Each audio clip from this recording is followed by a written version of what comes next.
ಉಳಿಯುತ್ತಾ ಕಳ್ಳಕ್ಕಾಗಿ ಬಿಡ್ತಾ ಇರುವಂಥದ್ದು ತಪ್ಪು.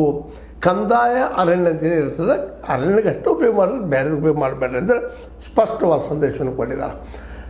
ಈ ಸಂದೇಶ ನಿಜವಾಗಿಯೂ ಇವತ್ತು ಬೇಕಾದಂಥದ್ದು. ಯಾಕಂದರೆ ನಮ್ಮ ಕಸ್ತೂರಂಗನವರಾಗಿರ್ಬೋದು, ಅದ್ರ ಜೋಡಿ ಇನ್ನೊಬ್ಬರು ಆಗಿರ್ಬೋದು, ನಿಜವಾಗಿಯೂ ಅವರು ಕಾಡು ಉಳಿಸೋ ನೆಲೆಗಟ್ಟಿನೆಲ್ಲ ಒಂದು ಏನು ಅವರು ರಿಪೋರ್ಟ್ ಕೊಟ್ಟಿದ್ದಾರೆ, ವರದಿ ಕೊಟ್ಟಿದ್ದಾರೆ. ಭಾಳ ಅವಶ್ಯದ ಇರ್ಬೋದು, ಇಲ್ಲ ಅಂತಲ್ಲ.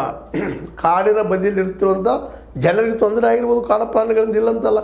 ಅದು ಕಾಡು ಪ್ರಾಣಿಗಳ ಇರುವ ಜಾಗದಲ್ಲಿ ನಾವು ಹೋದರೆ ಕಾಡು ಪ್ರಾಣಿ ಕಾಡು ಸ್ವಾಭಾವಿಕ.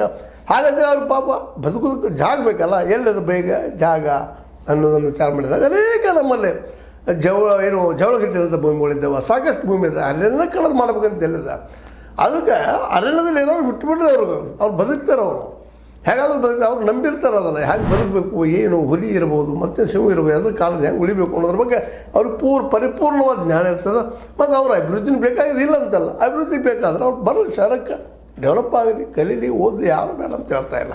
ಆದರೆ ಅದಕ್ಕಾಗಿ ಕಾಡನ್ನು ನಾಶ ಮಾಡೋದು ಎಲ್ಲಿದಪ್ಪ ಇದು ಅನ್ನೋಂಥ ಪ್ರಶ್ನೆ ಇರೋದಿದ್ರೆ ಎಲ್ಲರಿಗೂ ಸಹನ ಮಾಡಬೇಕಾದ್ರೆ ನಾನೇ ದಾಳಿಯನ್ನು ಸಹನ ಮಾಡಬೇಕು, ಹುಲಿಯ ದಾಳಿಯನ್ನು ಸಹನ ಮಾಡಬೇಕು. ನಿಮಗೆ ಸಹನ ಮಾಡಲಿಕ್ಕೆ ಆಗಲಿಲ್ಲ ಅಂದರೆ ನಾಡಿಗೆ ಬಂದು ಬದುಕು ಮಾಡಬೇಕು.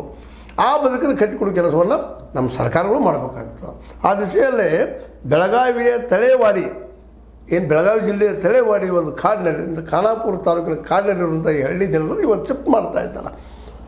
ಹೌದು, ಅವ್ರ ಕಾಡಿನಲ್ಲಿ ಬದುಕು ಕಷ್ಟ ಆಗ್ತದೆ, ಅವರು ಡೆವಲಪ್ಮೆಂಟ್ ಬೇಕಾದ್ರೆ ತಳೇವಾಡಿಯನ್ನು ಬಿಡಬೇಕಾಗ್ತದೆ. ಒಳ್ಳೆಯ ನಿರ್ಧಾರ ಇದು ಖಂಡ್ರೆ ಅವರು, ಈಶ್ವರ್ ಖಂಡ್ರೆ ಅವರು ಈ ಒಳ್ಳೆಯ ನಿರ್ಧಾರ ತೆಗೆದುಕೊಂಡ ಈ ಡೈರೆಕ್ಷನ್ಗೆ ಒಂದು ಉತ್ತರ ಕೊಟ್ಟಂಗೆ ಮಾಡಿದ್ದಾರೆ. ಯಾಕಂತಂದ್ರೆ ಕಾಡುಗಳಲ್ಲಿ ಹೌದು ಅಭಿವೃದ್ಧಿ ಬೇಕಾಗಿದೆ, ಕಲಿಬೇಕಾಗಿದೆ, ಬೆಳಿಬೇಕಾಗಿದೆ, ಕಾಡು ಜನರು